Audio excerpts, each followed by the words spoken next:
Benvenuti al Battle Castello Game of Skate. Oggi siamo all'Only Skate Park di Utah. Gli sfidanti sono Davide Ciccu e Andrea Cucuretto.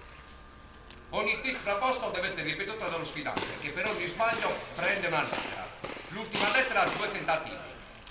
Non valgono grab, boneless e no comply. I trick devono essere poppati. I punti sono assegnati dal nostro arbitro, in questo caso Gembro.